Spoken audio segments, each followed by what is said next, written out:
Hello, everybody. Thanks for joining us. Today's Battle Rhythm is about veteran employment. I'm going to hand things over now to my lovely host, Jeanette Gillis. Jeanette is the Director of Americans Warrior Partnerships, the network.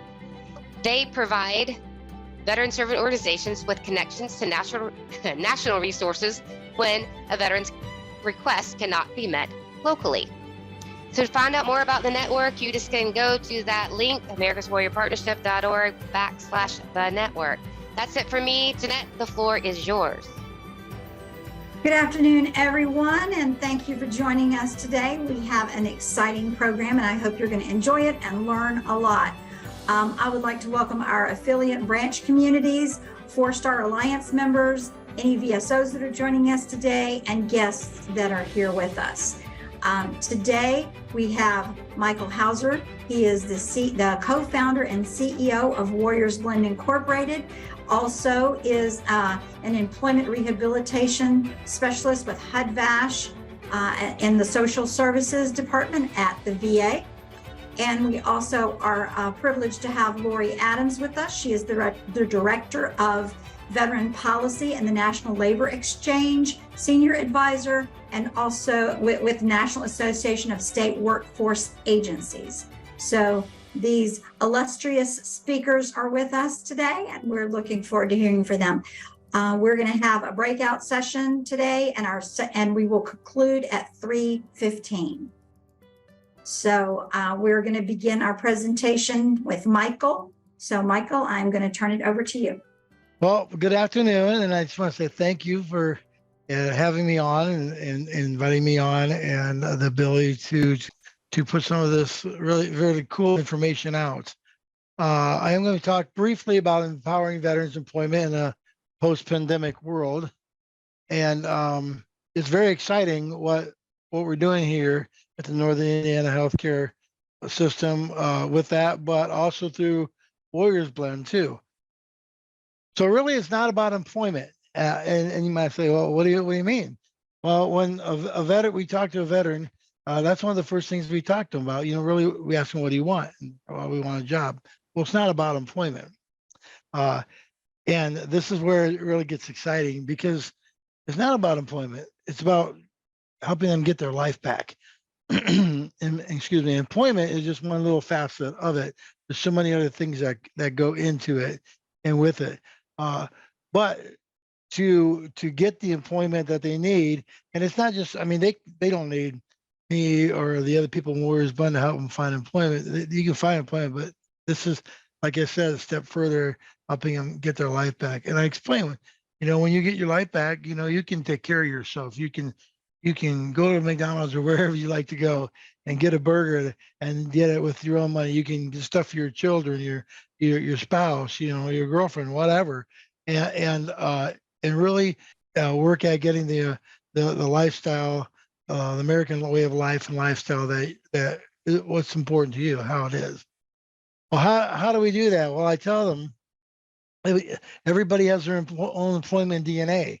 That's pretty exciting. And what do I mean by employment DNA? Well, your employment DNA starts really all the way back to, I use the example for me when I was a young lad. My first job was a newspaper route, and a newspaper route, a lot of young kids do it, and you got a lot of people on the route that you got to give that paper to. Well, there's always that one person on the route. I always like to call him old Mr. Wilson from Dennis and Menace or something, but that one person, maybe he's old retired colonel, because they can be kind of crusty sometimes, and he just gets that paper one day a week. That's Sunday. He wants that paper delivered right to his door, because he's not stepping out and digging it out of the bushes, especially not the barberry bushes, because he's got his fuzzy slippers on, his bathrobe, and a cup of coffee in hand. And he's not going to spill that coffee. He wants that. All he wants that paper for is the comics.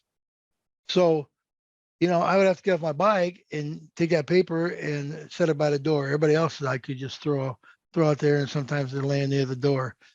But in doing that, I started developing my personal ethics of work and what to do, because I knew if I didn't do it right, next call he was going to make was to my boss, and I might not have that paper route anymore.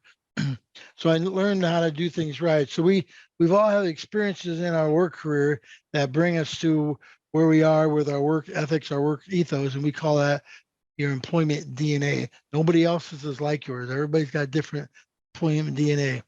And along that, a good example, you know, I might work beside somebody at a press machine and operate a CNC machine for 20 years. 20 years we work side by side. You know, we do the same thing day in, day out, but that other person always does it one way different than what I did, something that works for them. And that is their part of their DNA, their work ethics and their work ethos. Let's talk about 10 seconds. So the world's a whole different place, the post-pandemic world, where everything is different out there.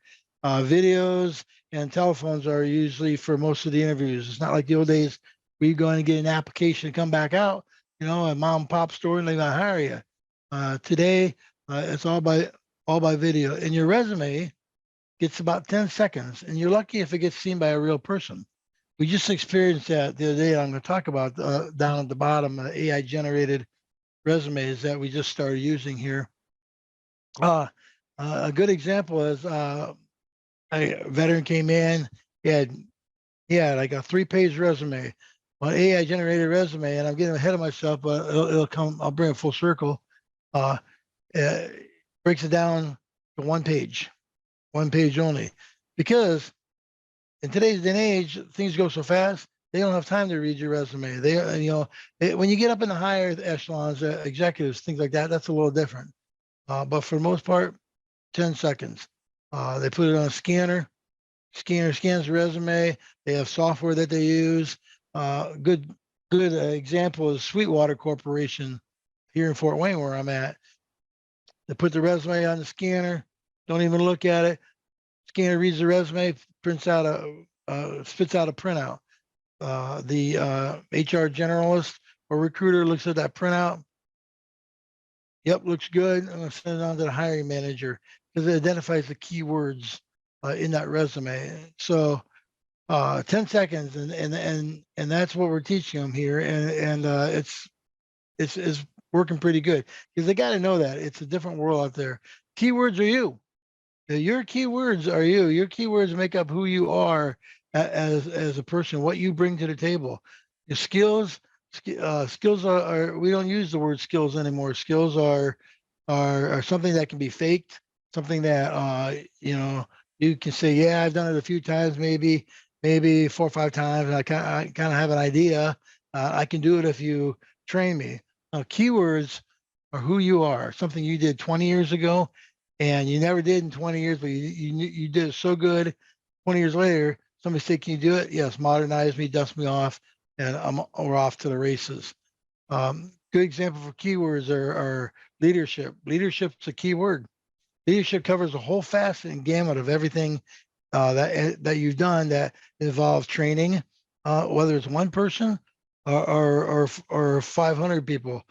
Training, you had to, that as a leadership role, training.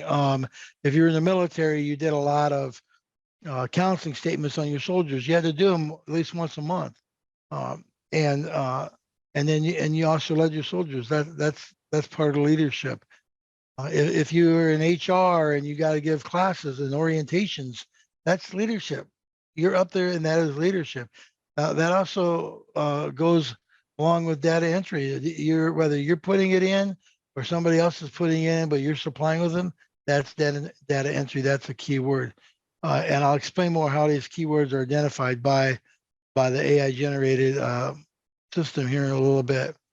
We really focus on keywords because keywords, that the biggest thing is that's their self-worth. That's who they are. That's what they bring to the table.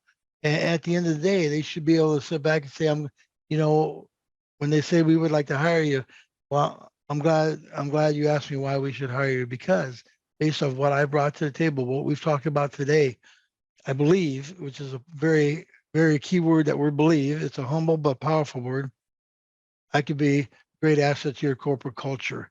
And this is what we're training on. And when they're going out there, they're being successful.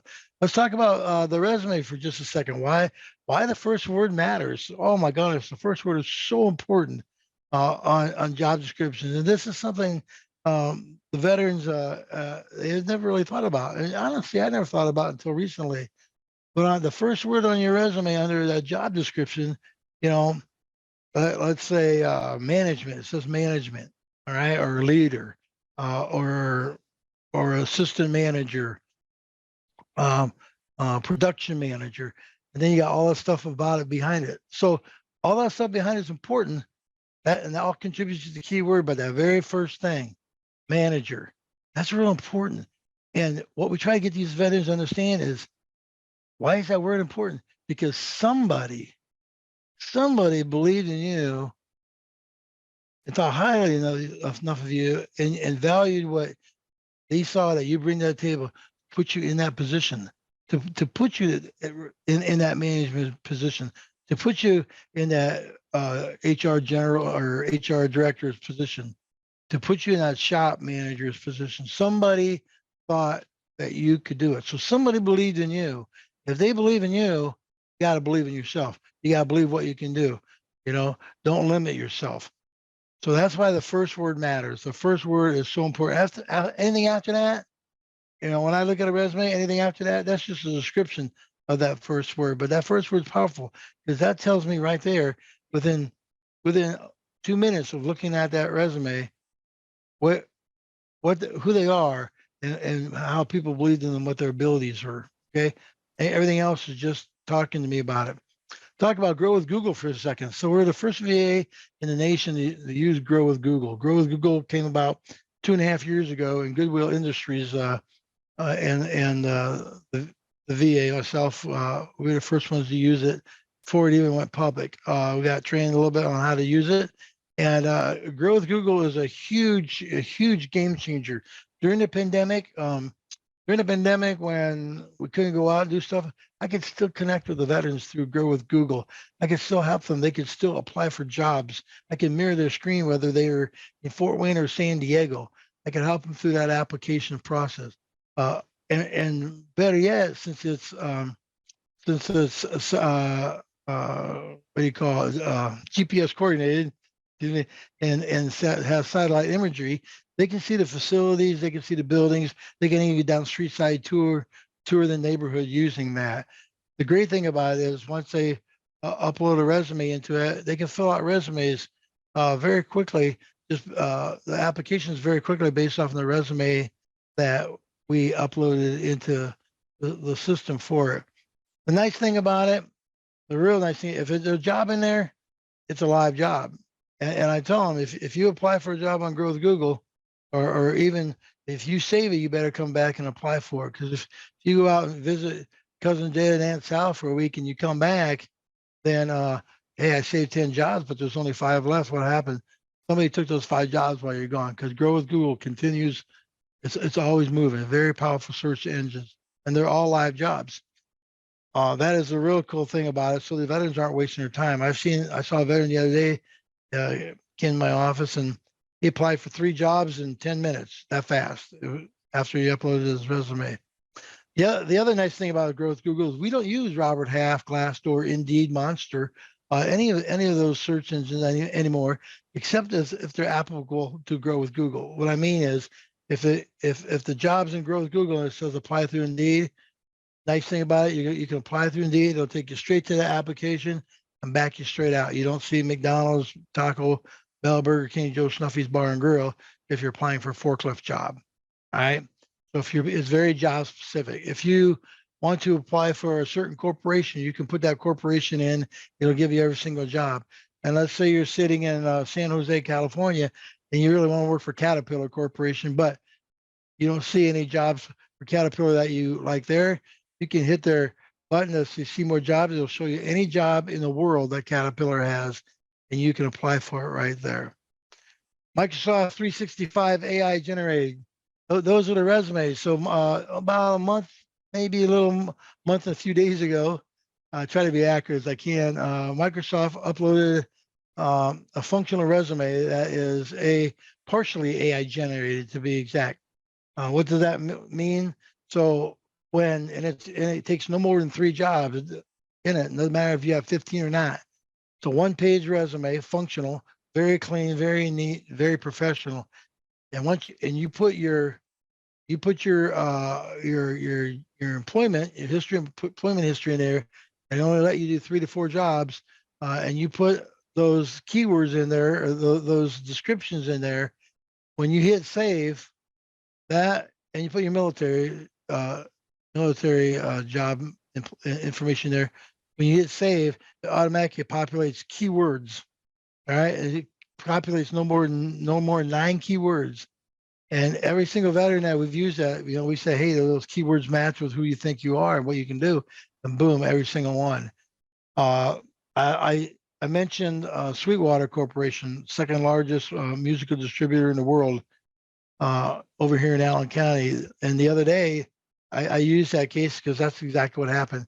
The HR director didn't even look at the veteran's resume, put it on the scanner, scanned it, printed out the sheet. She read the sheet. She looks great. I'm going to send this to the warehouse hiring manager, and she did that fast.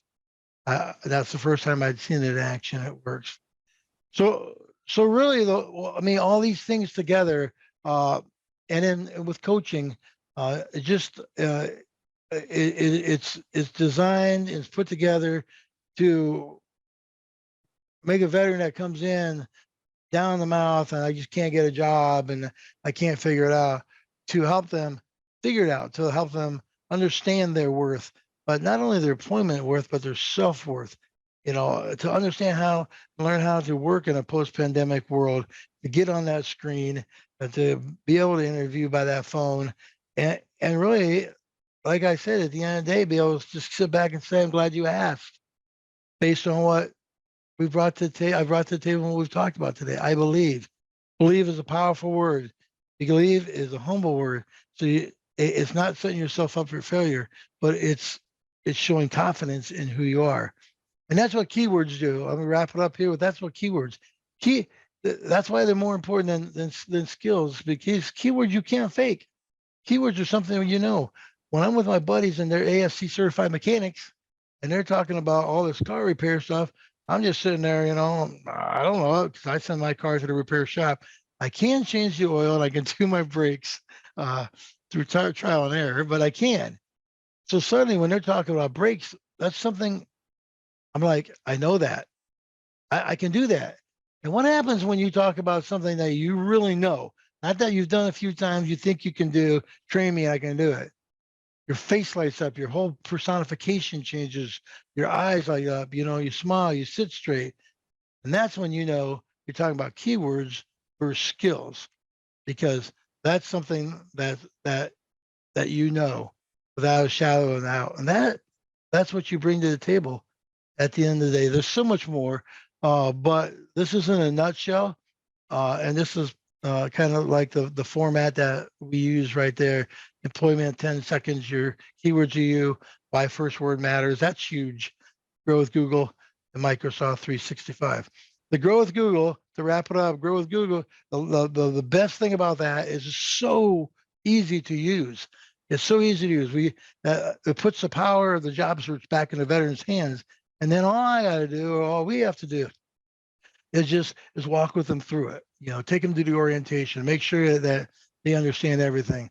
Grow with Google is this easy. I'm going to tell you it's this easy. All right. You go to Google, type in google.com, hit enter. Google comes up. There's a search bar in the middle. Type in forklift jobs at FedEx. Easy one. Hit enter. Screen changes. About 3/4 way down the screen, you'll see a light blue banner that goes across the page. Light blue banner. Click on that. Boom, you're in Grow with Google. Just that easy. And then from there, you're off to the races. So that is, in a quick nutshell, something that usually takes about 45, 50 minutes. I don't know if I see any questions, but I certainly can tell you've got a lot of positive comments and people finding your presentation encouraging. So I don't know. Do you see any questions, Allison? I think I mostly don't really see any. The positive. only question I had was about, did you say it's screen mirrors, Michael? Did you say that Grow with Google will screen mirror so you can work on the resume with the veteran? Yes. Yep. That's crazy. Yeah. Wow. It's all part of AI. It really is fascinating. But the biggest part that was so cool, so exciting was during the pandemic. Right now, I'm in the top 10 in the nation in what I do. And during the pandemic, when places like Work One, all these places were having to shut down, I couldn't get out of my office. I was able to keep trucking on with these guys through Grow with Google and maintain the status and numbers that we were able to do prior to the pandemic. And it's just such a powerful tool. Oh my gosh. I can't wait to play with it. I can see, I'm already thinking about other things that I could have used it for. I mean, if you can mirror a screen, you might be able to help with filling out applications for different things. Yeah. And there's the other two parts of it are that if somebody wants to further their education and use their post 9/11 GI Bill, can do that through Grow with Google. There's an actual education department part where you can take seminars 24/7. Some are free, some you got to pay for, but it's still like $300 less than going to Ivy Tech. And if you want to start a business, there's a section where you can start a business.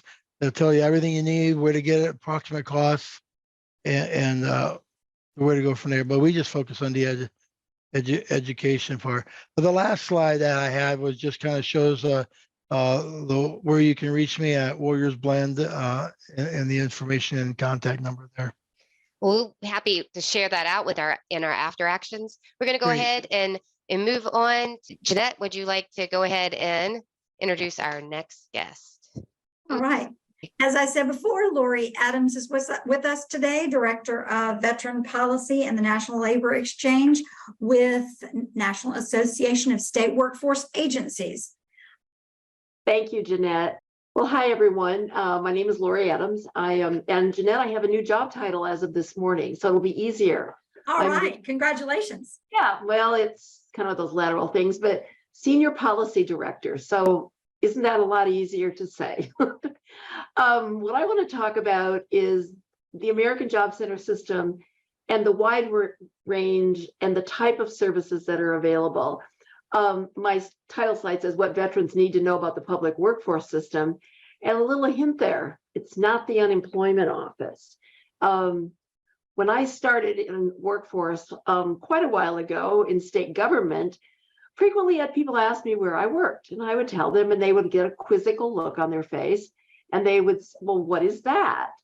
And then when I would tell them, they'd say, oh, the unemployment office, and I'm like, no, I work at the employment office. I work at the reemployment office. I work at a place that does positive things for people, that people are, have good results. Nobody wants to be on unemployment insurance. Nobody wants to be unemployed, and employers particularly don't like this. So, here's a picture this is actually from City of Seattle way, way back in the day. But, when someone says workforce center or the employment office, is this what you think of? Just a big bulletin board with a whole bunch of jobs that are posted on it, and you go in there and you help yourself, and it's kind of a demeaning and not a great place to go. Is this what you picture? Or I'm going to play this video, and I'm only going to play just a little bit of it. You only have 2 more weeks before your benefits run out. Yes, and I was hoping perhaps to get a 13-week extension, if that's possible. So where have you been looking for work? Well, you know what I've discovered, Mrs. Sokol? It's not so much the looking as the listening. I listen for work. And as I'm looking and listening, I'm also looking. You cannot discount looking. It's sort of a combination. It's looking and listening and looking. But you must look. Can you be specific about any of these companies? Specific? Let's see. I've walked in and out of so many buildings. They all blend in together, right? But just give me one name. One name, absolutely. Let's see. There's Vandelay Industries. I just saw them. I got very close there. Very close. Yeah, what type of company is that? Latex manufacturing, Mrs. Silver. And you interviewed there? Yes, for a sales position. All right. Well, did that come, I don't know if anyone's ever seen that episode before, but the gist of the story is that she catches him at it and he's, kind of outed for not really doing his work search because he's on unemployment, which is what people think of for any times when they're thinking about an American Job Center. They think of it's the unemployment office, the place that no one wants to go to because that's really all they do and they don't have any other services. Well, I'm here to tell you that's completely wrong and completely backward, but it is also something that all of us that work in this system have been fighting for years. And why it's really important for veterans and why I bring it up in this discussion is that when someone is transitioning out of the military, and frequently, they're bombarded with lots of information at TAP, or they have an employment navigator who's trying to work with them and figure out where they want to go and what are they going to do. And, right now they're trying to figure out how they're going to feed their family, where they're going to live, how they're going to pay the rent, how they're going to get a job, as we just heard, all of those things. And so sometimes, they're a lot too much information and it's very confusing. The American Job Center system is a huge asset to those veterans, but they need to know about it. And I know that it gets mentioned in TAP, and I know that the Employment Navigator pilot project talks about it, and there's a process of warm handoffs that happen. But I still hear from veterans who, when I ask them, have you ever gone to the American Job Center? And they say to me, well, what's that? And I tell them, they go, oh, the unemployment office. And you heard me say it before, that's not what it is. So I just want to kind of go through a few things and just kind of dispel some myths or urban legends about what the American Job Center is all about. Well, this is, and I won't ask people to actually take this quiz, but it's false. The American Job Center is not just for people who are unemployed. It's not just for people that are low income or low skilled. That kind of goes back with the picture of the unemployment office. So anyone can access these centers. You don't have to be unemployed. You can be underemployed. You can be employed and just know that you're just sick of your job and you want to try something else. Unemployment insurance, is it the main function of the American Job Center? No. It is one of the functions, but because so much of the functions of unemployment insurance have gone online, no one in an American Job Center actually takes a claim for unemployment insurance. They'll appoint someone at a resource center, and it's all done online, meaning that they could do that at home. But in my experience, when I was managing these centers, it might be the first thing we'd want to make sure and take care of. Oh, you're unemployed? Well, let's get some money coming in so that we can focus on getting you back to work. It is not the main focus. Now, during the pandemic, you all heard horror stories and saw pictures of long lines and people that didn't get their money or people that got their money and then they had to pay it back. That was really an unfortunate and really, I don't even know what else to say about it. It did not accurately depict what happens in an American Job Center. Unfortunately, these centers, the funding that they receive primarily comes from the federal government with some state resources. And so keeping up technology is a struggle.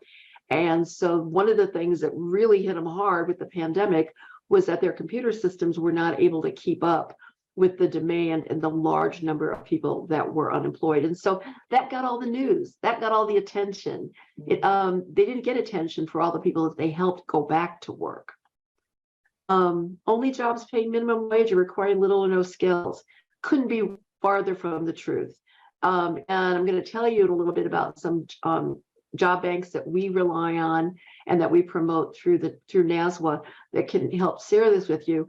But on any given day, the National Labor Exchange, and which I'm going to talk about, has over 3 million jobs, and those are all accessible through the American Job Center, and they're for things like engineers and architects and doctors and paramedics and teachers and donut makers and auto repair. It's any job and every job could be available, and they're not just minimum wage jobs and they're not low skill jobs. Unfortunately, that goes back to the myth of it being, an unemployment office, and that the only people accessing the center were those unemployed people who didn't have any skills. Again, that is false. There are more than 2,400 American Job Centers in the United States. Technically, there's supposed to be one within 1 hour of any American. Now, of a drive. Now, I don't think that's quite true in places like parts of Montana, where the cities are few and far between. But I'm going to show you in a map a little bit where we'll kind of show you the proliferation of these centers. No, they don't charge fees. There are very minimal, there could be 1 or 2 cases where there's something that's being done, but typically there is no fees charged for any of the services, whether it's helping people create a new resume, helping them look for a job, helping them, they can take a class in how to do a job interview. They can take advantage of all kinds of services. They can access training funds, etc. And all of those things are available at no cost. And the reason they're available at no cost is that the American Job Center system, through the Department of Labor, is funded by the federal government. And actually, the kind of twist to this whole thing is the main source of revenue that the American Job Centers get from the Department of Labor actually comes from unemployment insurance taxes in the trust fund. But it doesn't require that the unemployment insurance funds provide unemployment insurance services. So unemployment does pay the way to make these services available to Americans. And well, there, I just said it, employer taxes pay for American Job Centers.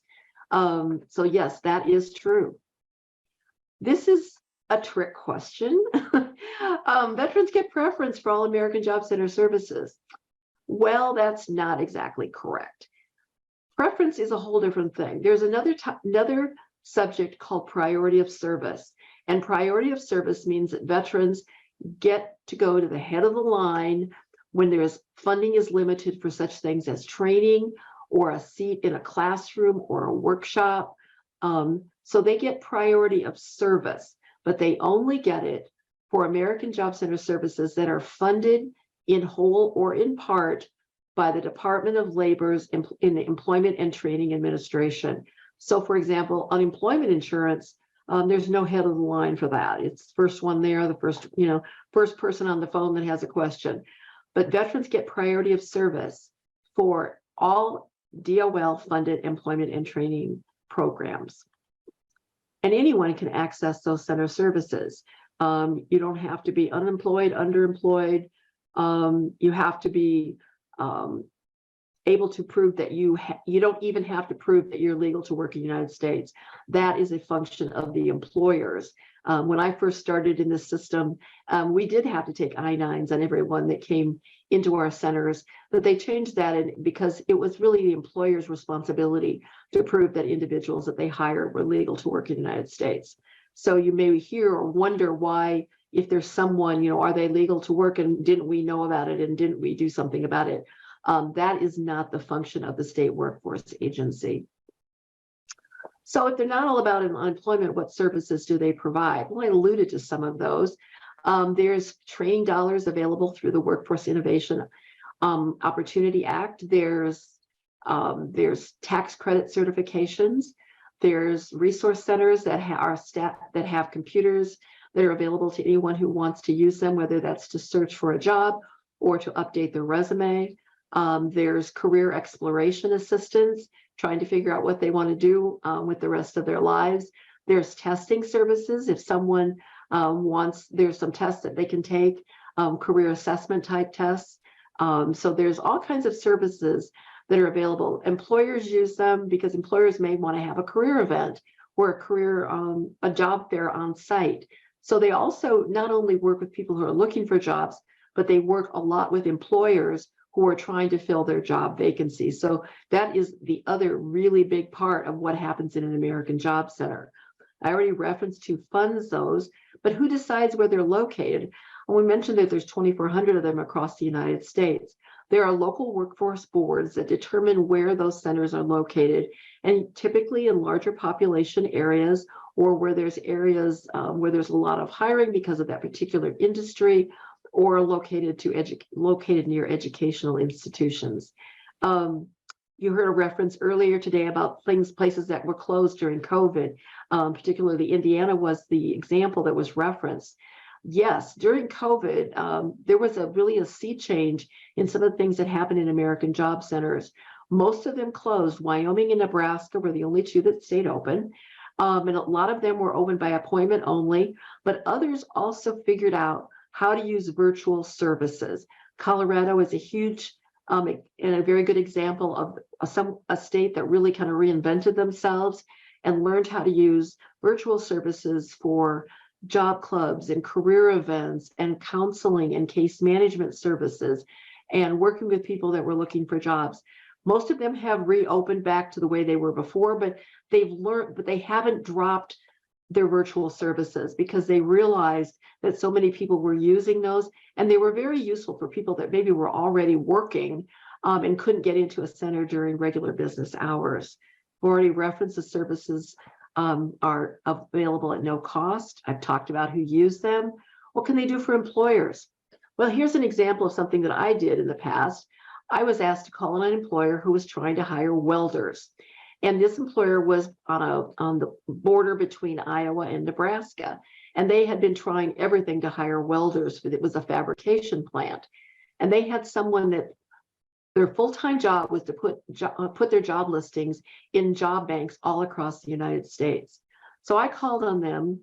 And before I went, I figured out that all their jobs were available online. And I could set it up so that those jobs could get indexed or scraped or spidered, whatever you want to call it, and be automatically added to job banks where they were doing it manually. So when I showed up and told them and showed them what I had done, their first words out of their mouth were, "What else can you do for me?" And I started talking about apprenticeship.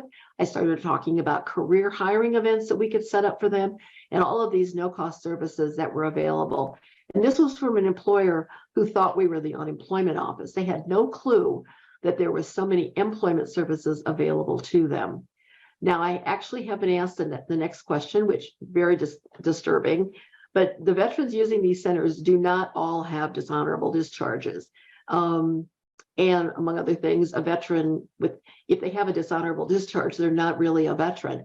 But the veterans, there's specialized services available at the American Job Center for veterans through different staff. One is called the Disabled Veteran Outreach Program Specialist. And then the local veteran employment representative calls on employers. And they can provide specialized services to veterans with significant barriers to employment, such as being they just got out of the military and they have a disability, they just got out of jail, they're at risk of being homeless, they're low income, all kinds of things that they can do. But veterans have specialized services. And so when they enter one of these centers, they're going to be asked a series of questions, we call it triage, to determine whether or not they fall into those categories so they could get expedited directly to those veteran representatives who can provide specialized services. And yeah, they really do check on people to make sure they're looking for work. In the centers, that's another beautiful thing about this. The American Job Centers are co-located with other programs and other services. So instead of spending your day driving around town, going from one center to the other, you can actually go in, you could talk to someone about community college, about getting retraining. You can do all of these things under one roof, and that's a huge benefit. I mentioned how many centers there are across the United States. All these red and blue dots represent American Job Centers or satellite offices. There's over 2,400 of them nationwide. There's actually more of these than there are Target stores. As of yesterday, there were 1,844 Target stores. So this retail network serves an estimated 20 million people every year. And, but we still know there's people that are not accessing the services because they really don't understand what's available. It's not the unemployment office, it's the employment office. And it's somewhere, if someone is looking for work or really doesn't even know where to get started, if they're a veteran, please direct them to their local and their closest American Job Center, which they can find online. And they can also find it on our NASWA website. I do want to talk about the National Labor Exchange briefly, since you heard about Grow with Google, which totally support that one. National Labor Exchange is another. It's a partnership between NASWA and Direct Employers Association. And it is the largest nonprofit job board in the United States. Typically has over 3 million jobs on it at any given time. Those are unique jobs. The jobs come from one of 3 sources, either from state workforce agencies, directly from the employer, or from the federal government. And again, we get all kinds of jobs. This job bank is refreshed on a daily basis. That's called a kill and fill. We literally wipe out all of the content every night and replace it with all new content. And the reason we do that is we don't want to have duplication, and we don't want to have dead links or out of date information. So, and federal contractors typically will use this site as well when we're hiring. As you know, federal contractors have an obligation to at least consider veterans for their opportunities. There's just 4 sites here. I'm just going to briefly touch on these, but I've asked, I know Jeanette will send this deck out to anyone who wants it. These are 4 sites, 2 on each page. Just want to mention to you, this is our main site. And it features almost 3 million jobs, and this is where we get the content. Before the pandemic, we actually stood up a virtual job board.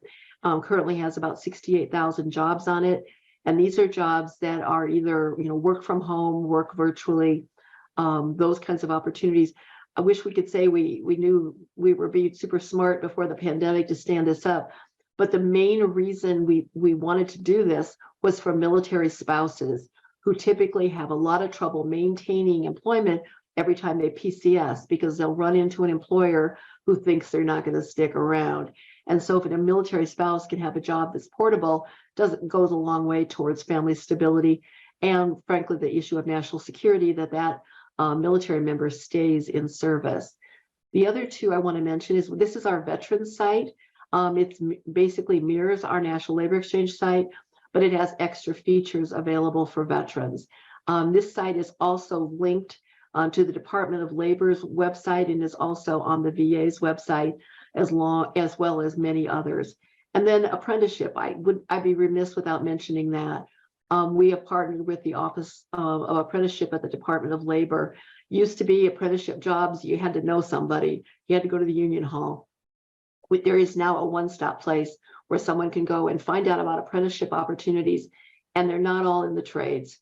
Yes, of course, there's jobs in construction, but there's a lot of jobs in IT. There's a lot of jobs in the food service industry and culinary arts. So basically any job could potentially have an apprenticeship tied to it, which offers an earn and learn opportunity for veterans. It also allows them to access GI Bill benefits if they don't want to go back to school. So I've been zipped through that really fast. This is me, and Jeanette, there's my new job title. And I'd welcome any questions. You can email me, call me, I guess I'll stop there. Thank you for the time and for listening to me talk about my favorite subject. Thank you so much, Lori. This is an amazing amount of information, and it's really great stuff for people that are working with veterans and trying to help them get linked to jobs. We do have a question from Will. He's tossed it out there and says, does anyone have experience with the PAYS program, P-A-Y-S? I don't know if I'm saying that right, program. Do you know about that? I do not. Will, what is that? Will, can you go off mic? Will, is that okay if he goes off mic? And yes, it is. Yeah, just had to locate that unmute button. It jumps around, I guess. But it's the Partnership for Youth Success was the original name that I first encountered it as. I don't know if it's since changed, but it looks like someone just posted a link to the chat. But okay. Yeah, just look at success or I am going to check that out, but no, I don't. I'm not familiar with that. That's one thing I love about doing these things. I always do. Will, you were kind of cutting out. Like, someone's adding some information. Okay, the Partnership for Your Success. Looks like that's what that stands for. Okay. Okay. Well, I'm checking that out. Thank you, Will. Thank you for teaching us something new. Now, one thing I did want to point out that somebody said is that the American Job Centers are known as something different in every state. Somebody said in, let's see, that is Florida. That is true. That is true. the American Job Center is usually, if they use a different name, there's frequently a tagline under their logo that says a proud partner of the American Job Center system. In Iowa, it's called Iowa Works. In Washington State, they're Career Source. I think in Florida, they're Career Source. They go by different names, but there is still that thread of it's still the American Job Center system. And so you can, if with their logo, there should be something that describes it as such. You can find those centers. I'm going to think it's Career One Stop. That website has a American Job Center finder on that, and you can just type in the name of your state and it will direct you and give you a list of all the centers and where they are. And then you'll see some of them that have different names, but they're all operated by their state Department of Labor or State Department of Workforce Development. Again, that changes too. In New York, it's the New York State Department of Labor. In North Carolina, it's the Department of Commerce. In Iowa, it's Iowa Workforce Development. So there's all these different names, but the centers are all, there's a mandate to provide them that comes from the federal government. So they do have, some of them may have different services because it depends on the local community resources. A bigger city has more resources than a small town. So, but the core services of employment are in all of them. All right. Well, thank you so much, Lori. I'm not seeing any other questions, so I think your presentation was so wonderful that it educated us completely. And we're going to move into some breakout things. So thank you and Michael for your presentation. And I'm going to hand it over to Allison so she can do our breakout session for the afternoon. Thank you, Jeanette and Michael and Lori as well. For the next 25 minutes, we're going to go into breakout groups. I didn't check my time. I think we are good to go. Yeah. And well, actually, we don't have 25 minutes. We're going to have to cut it a little short, but that's okay.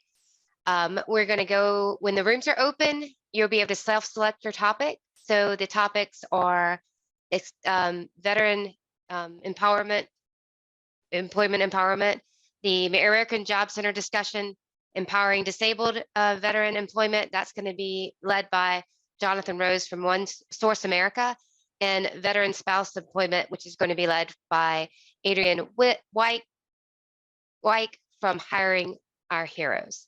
So appreciate everybody for assisting me with that. And we'll come back together and we'll share a key takeaway from each one. So I'm going to go ahead and open the rooms. Remember, just say your name and where you're from. Let's don't do long introductions so we have time to talk. Let me see if I can get my breakout rooms opened. Here we go. You guys have a good discussion. Welcome back, everybody. Let's go ahead and share our key takeaways. So topic 1, the extended discussion of veteran employment. Okay, so Michael, yeah, can you go ahead and share your key takeaway, 1 or 2 key takeaways from your group discussion? That'd be great.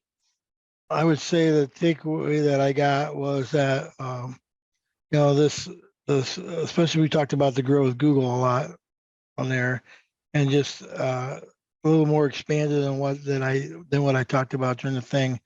But just all the things that it can do, and then there's another service out there. I can't remember the name of it though. See where I wrote it down. But I'm interested in knowing more about that other service. I'm not sure. Was that Caitlin? Was that you talked about that? Oh, it was Stacy. Was it ACP that I talked about? Yes. American Corporate Partners? Yes. Okay. Hey, can you put that in the chat box? That'd be great. And I'll add it to the after action. Sure. I'll put that in. Yep. Yeah, perfect. Thank you, Stacy. I think that could really, that's a cool program. I think I'd like to know more about and figure out how to incorporate it. Awesome. Well, thank you guys. Thank you for group number 1. How about topic number 2? Changing perceptions in the American Job Center. Lori, did you have a good discussion? Yeah, we did. A small but mighty group. One thing that got brought up, which I neglected to mention, is that American Job Centers can be known by different names in other states. Just like workforce agencies can be known by different names in other states. So sometimes they're Career Source, sometimes they're American Job Centers, sometimes it's It's still job service in North Dakota, but there, if you look closely at logos, you can see that there's typically a tagline that says a proud partner of the American Job Center system. I also shared that you can go to Career One Stop and look for the locations of the American Job Centers closest to you. But we had a lot of discussion about just kind of some of the failures that are happening when transition is occurring and people are leaving service and it's still somewhat adrift because they're forced to try and digest so much information in such a short period of time, when it's typically a very life-changing situation, where they're leaving a very regimented, controlled life to one where they have all these choices and they have, whether they were in for 4 or 20, it can be quite a challenge. And so, we didn't have any fixes, but we had a lot to say about some of the things that we could see where there's certainly room for improvement. Well, thank you. We have actually in the future, we have one coming up, a battle rhythm about women's transition, that period, specifically for women. So it'll be interesting. Maybe we can dig more. If anybody has any good suggestions, hit me up with it on my email. It'd be fabulous. Topic 3, empowering disabled veteran employment. That was with Jonathan Rose. Jonathan, what were some things you guys talked about? I think the biggest thing is building your network bigger. Trying to connect with people that's not in your area to find out what they're doing good and what you may be doing better than them, or either way, back or forth, to try to get your reach out there. Trying to go to as many job fairs as you can, because DAV has a lot of them that's free, that's virtual. We talked a little bit about Burbiz, which is a good event, but they're only in three states right now. And that's a free 1,500 to 2,000 veterans that show up for a 4-hour open bar with resources and people that's looking to be hired. Make sure you put that in the chat too, Jonathan, if you don't mind, so I can make sure I put that in if it's not already there. Yeah, and that was pretty much the gist of it. And trying to, if you're trying to hire veterans or you're a disabled veteran trying to be hired, know what you really want to do. If you did 20 years as an administrator in the Marine Corps, do you really want to do that the rest of your career? Do you want to change stuff up? Make sure your resume is correct. I got a resume last month that the first bullet on the resume is I completed a resume. I know that you gave me a resume. So those are the type of things, talking to this younger generation that's getting out of the military. Oh, I'll just go on Chat GPT and I'll get a resume done. Not knowing that. Or I was just at Vet Index up in New York City last month. They run into things all the time that veterans just copy somebody else's resume. Then they go on LinkedIn and realize, oh, he didn't graduate from Harvard. He graduated from Phoenix. And he didn't graduate that year because he copied somebody else's resume and forgot to change that part. So they run in that a lot. Wow. So just try to be prepared when you get out, or if you're an employer trying to hire, talk to the veteran the way you think a veteran wants to be talked, according to HR. But hey, devil dog, hey, sailor, hey, soldier, not being negative at all, but a lot of the veterans like that. Have just like it just said in here, have a little sense of humor, Right. That was probably the biggest part, and just talking back and forth of, hey, what are you doing in Florida? What are you doing in Alaska? What programs work for you? Stuff like that. Perfect. Thank you. Thank you for that. Okay. Topic number 4, empowering veteran spouse employment. That was also a small and mighty group.